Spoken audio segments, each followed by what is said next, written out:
जमींदार ने बैल और गधे की बातें तो सुन ही ली थीं, दिल में बहुत हंसा कि गधे ने खूब सबक पढ़ाया है। जमींदार हल वाले से बोला, अच्छा जाता कहाँ है? दूसरा बैल लाने की क्या जरूरत है, गधे को ले जाओ, हल में लगाकर काम निकाल लो। गधे पर मुसीबत आ गई। पहले तो दिन भर थान पर खड़े खड़े घास खाया करता, अब जो सुबह से हल में जता तो शाम तक सांस लेने की मोहलत ना मिली। दम भी मरोड़ गई, डंडे भी पड़े। सूरज डूबने के जब गधा लूट कर अपने थान पर आया तो बैल ने इसका बहुत शुक्रिया अदा किया और कहने लगा, भैया तुम्हारी मेहरबानी से आज मुझको ऐसा सिख मिला कि सारी उम्र 11 कभी नहीं मिला था। खुदा तुमको खुश रखे। गधा कुछ ना बोला। वो इस सोच में था कि अगर 2-4 दिन यही हाल रहा तो मेरी जान ही चली जाएगी। अच्छी नेकी की कि अपने को मुसीबत में फंसा दिया।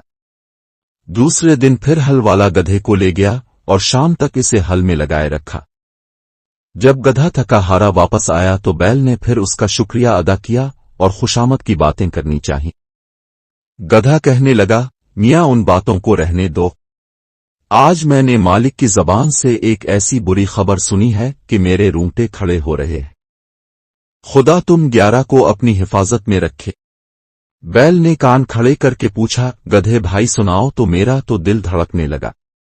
गधा बोला, क्या सुनाओ?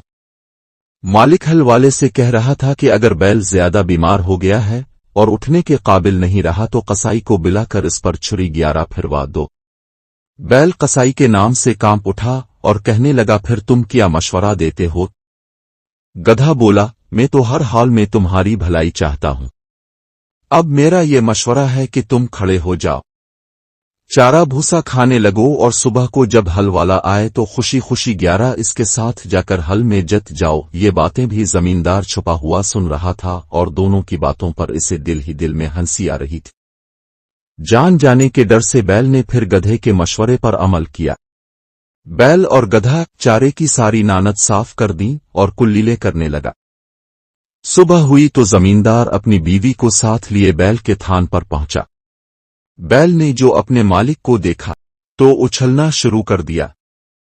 इतने में हल वाला भी आ गया। उसने बैल को बिल्कुल तंदुरुस्त पाया। खोल कर ले चला तो वो इस तरह दम हिलाता और अकड़ता हुआ चला कि मालिक को है इख्तियार हंसी आ गई। बीवी ने पूछा, तुम क्यों हंसे? हंसी की तो कोई बात नहीं। जमींदार ने जवाब दिया कि ऐसी ही एक भेद की बात है जो मैं 11 ने सुनी और देखी, जिस पर मैं हंस पड़ा। बीवी बोली, मुझे भी वो बात बताओ। जमींदार ने कहा, वो तो बताने की बात नहीं है, अगर बता दूंगा तो मर जाऊंगा। बीवी बोली, तुम झूठ बोल रहे हो, तुम मुझ पर हंसे थे। जमींदार ने बहुत समझाया कि नेक बख्त, तुझ पर मैं क्यों हंसूंगा, तुझको तो वहम हो गया है। अगर मरने का डर ना होता तो जरूर बता देता। मगर वो कब मानने वाली थी। बोली, चाहो मरो, अजियों में पूछ कर ही रहूंगी।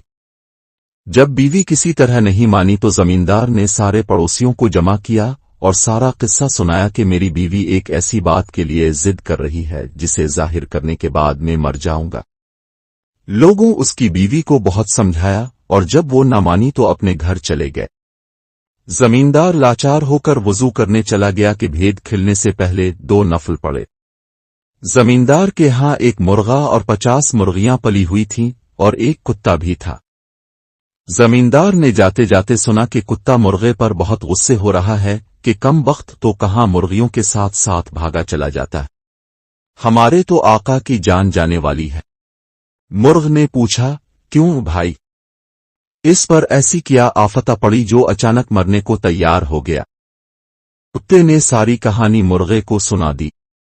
मुर्गे ने जो ये किस्सा सुना तो बहुत हंसा और कहने लगा, हमारा मालिक भी अजीब बेवकूफ आदमी है।